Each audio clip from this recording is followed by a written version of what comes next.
I am Margaret Williams. This year, as I turn 65, I feel like I'm entering a new chapter in my life. Looking out the window of my home in Newton, a suburb of Boston, I sighed deeply as I watched the maple trees sway in the wind. For 30 years, I taught at a local elementary school. My mission was to work with children who had problems.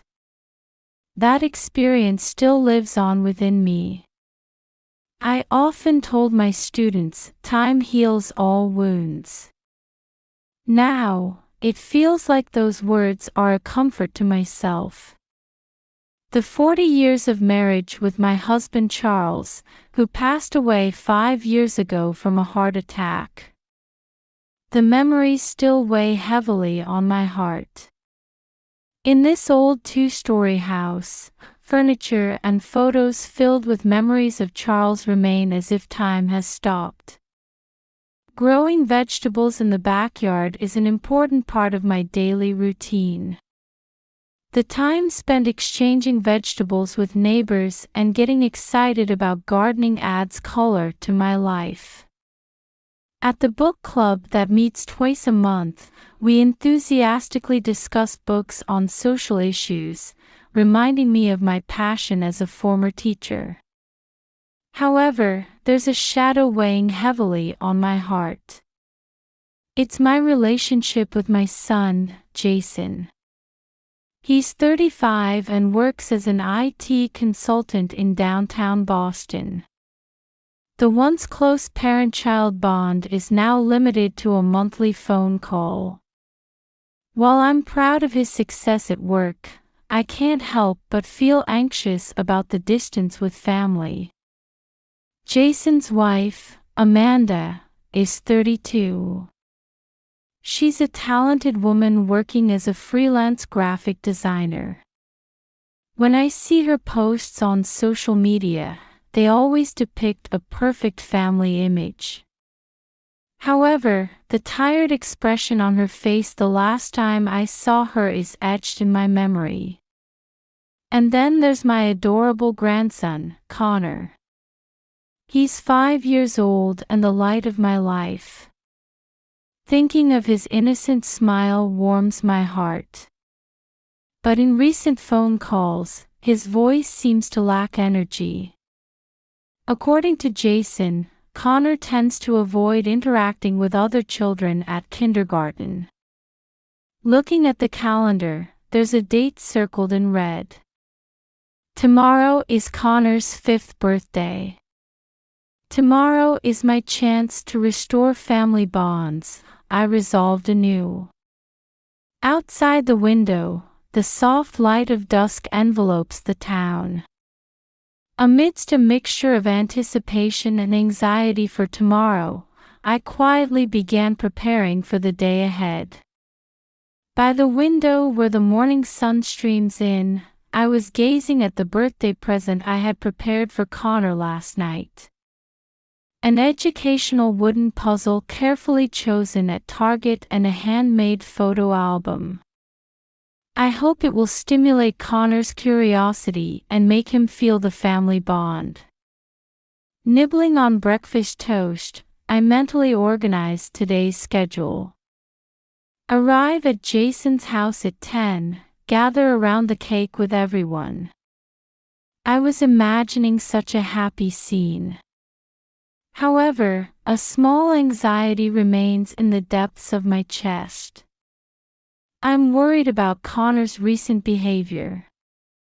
While driving, I took deep breaths repeatedly. It's okay, Margaret. Today is Connor's special day. We'll celebrate together, I reassured myself. When I arrived at Jason's house, silence greeted me. I ring the doorbell, but there's no response. That's strange, I mutter, reaching for the doorknob just in case. To my surprise, it wasn't locked. Jason, Amanda, Connor. I call out as I enter the house. The living room is a mess, with high-end shopping bags and empty wine bottles scattered everywhere. Stepping into the kitchen, dishes are piled up in the sink, emitting a foul odor. Anxiety tightens my chest. I head upstairs. Connor, where are you? I heard a faint sound of water. It's coming from the bathroom. When I opened the door, a breathtaking scene unfolded before me. A small body was submerged in a bathtub filled with cold water. It's Connor. Connor. I quickly lift him up.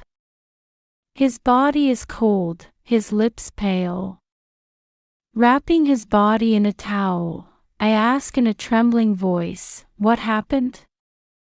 Why are you in such cold water?" Connor answered in a shaky voice, "Grandma. Dad and Mom said I had to cool a burn. But it hurts." At those words, my heart nearly stopped. Looking closely at his body, I could see red, swollen burn marks on his wrists and back.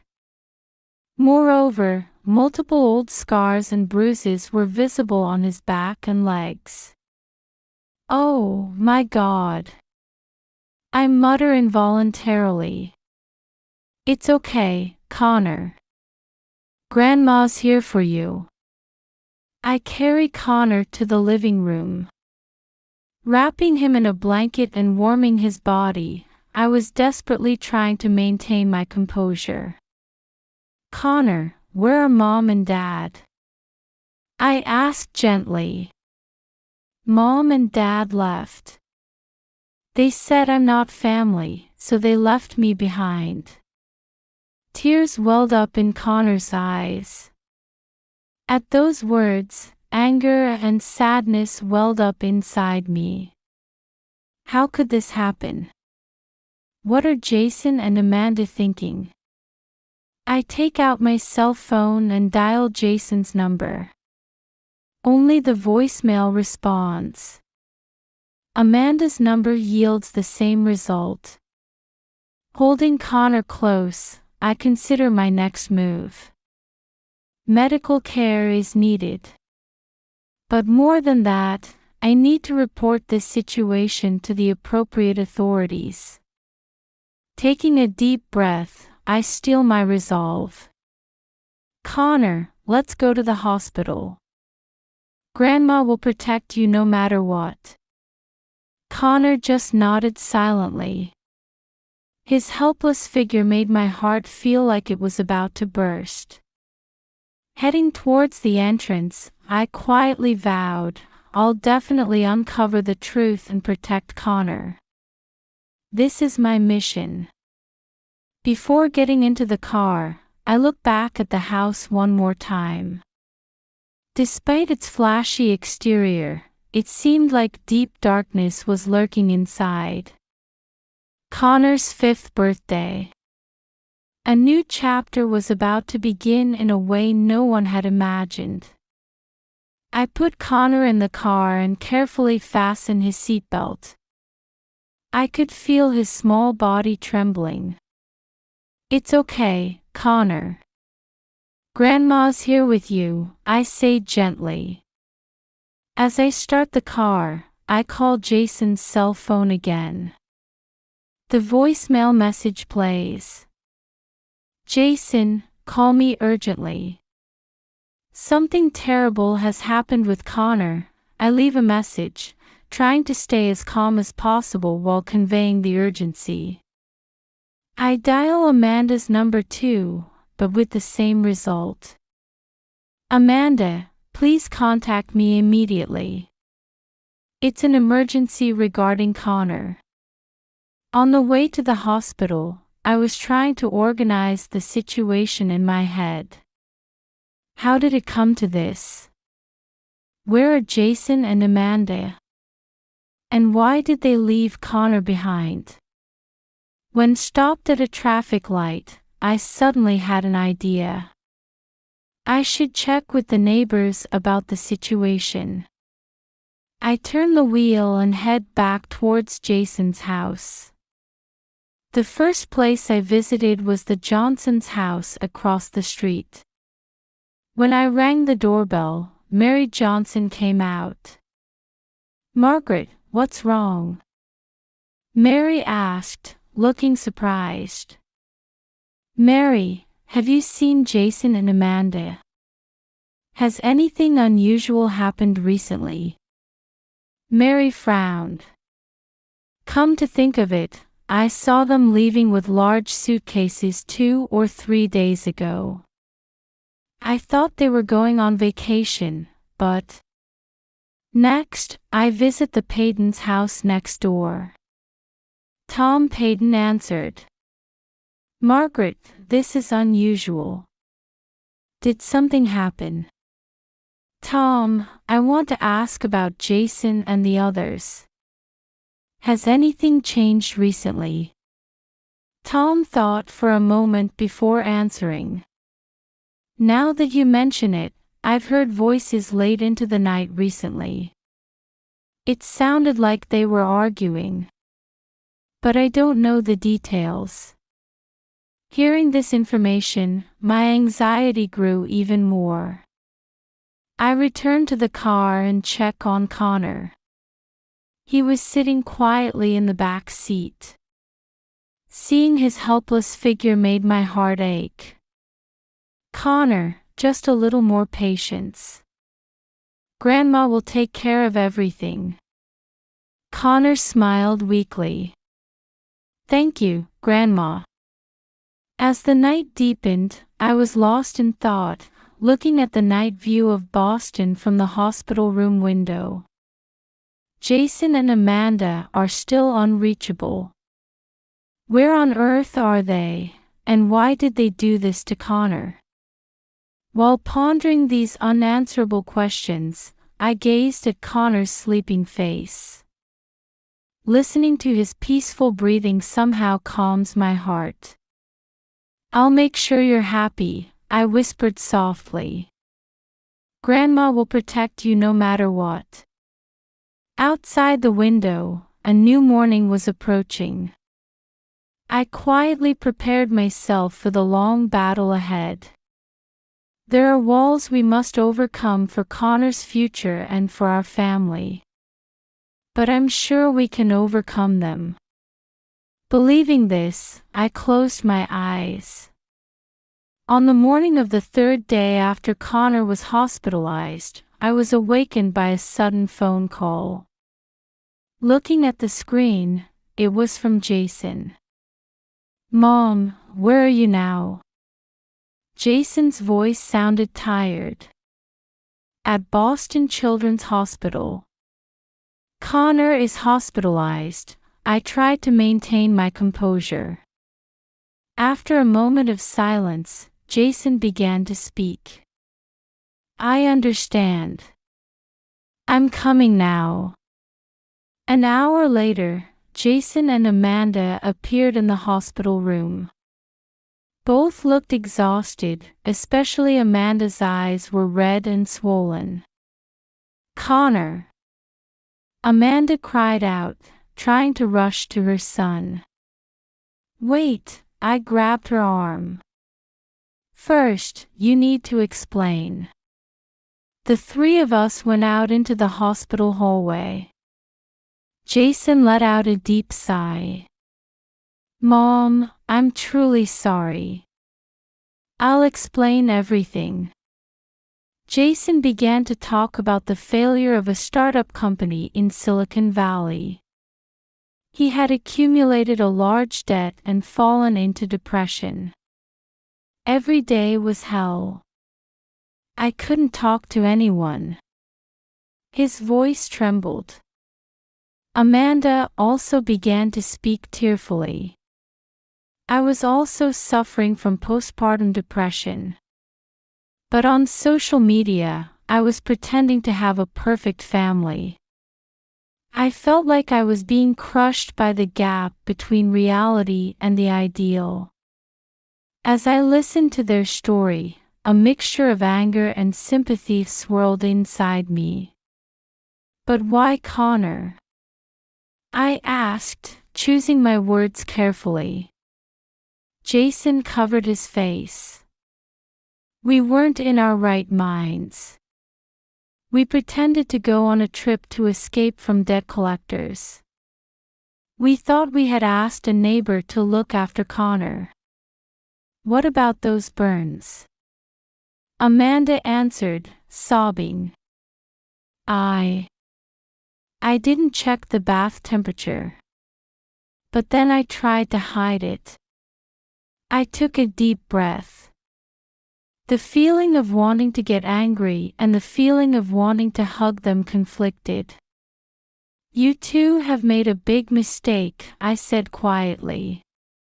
But there's still a chance for repair.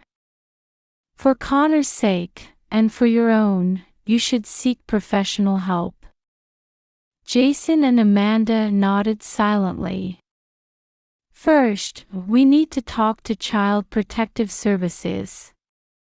And the police too. The two looked up. Fear and regret were visible on their faces. It's okay. I'm here with you. I placed my hands on their shoulders. Let's get through this together. The following weeks were like moving through a storm. Police interrogations, meetings with Child Protective Services, and court hearings.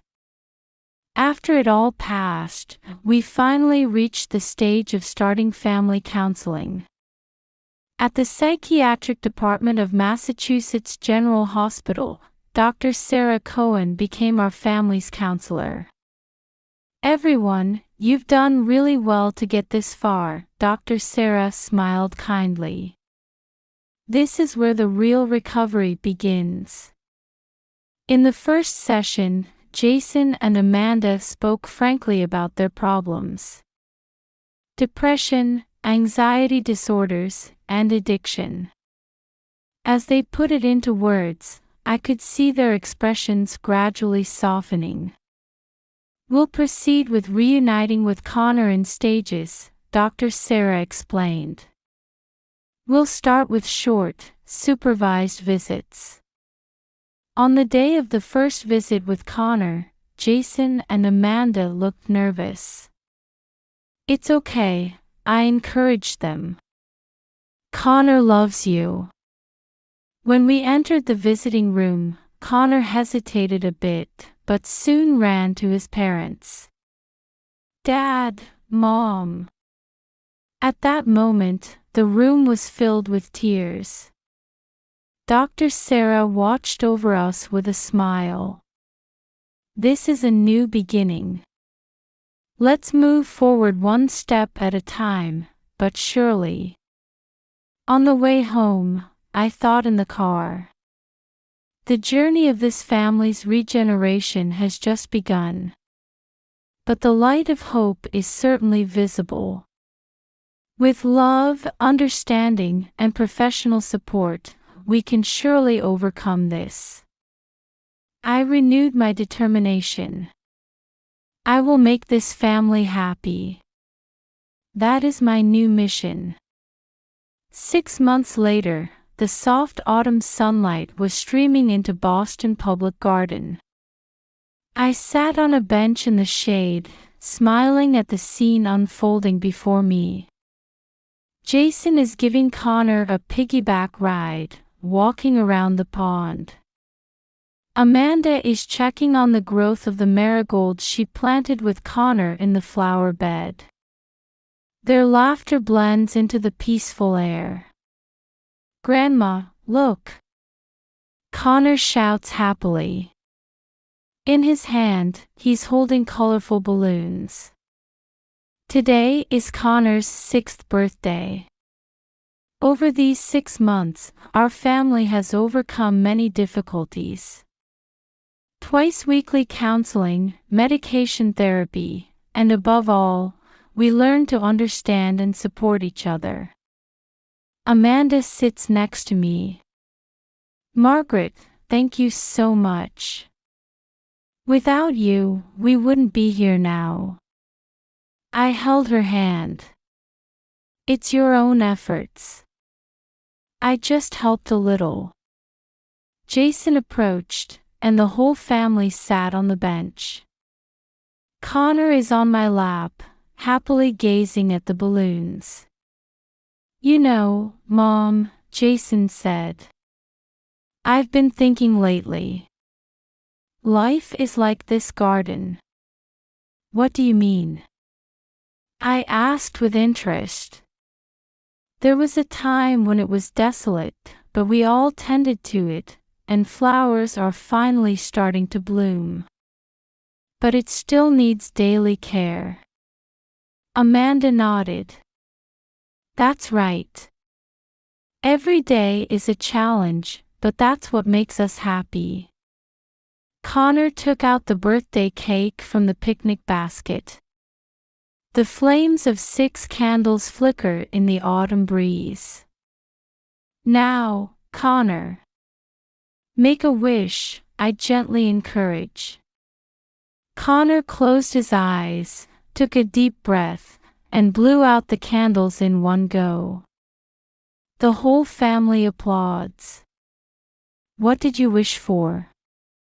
Amanda asks. Connor answered, looking a bit shy, that we can all be together forever. At those words, we couldn't help but tear up. Jason hugs Connor. I promise, son. From now on, we'll always be together. As we shared the cake, I whispered in my heart. This is our new beginning. A story of a family bound by love and understanding, learning from past mistakes. It may not be perfect yet, but we're irreplaceable beings who continue to grow together. As we were leaving, Connor held my hand. Grandma, thank you. The warmth of that small hand made me feel that everything was worth it. I remembered the difficult days and savored the current happiness. And I quietly vowed to continue watching over this family. With the Boston cityscape in the background, our family was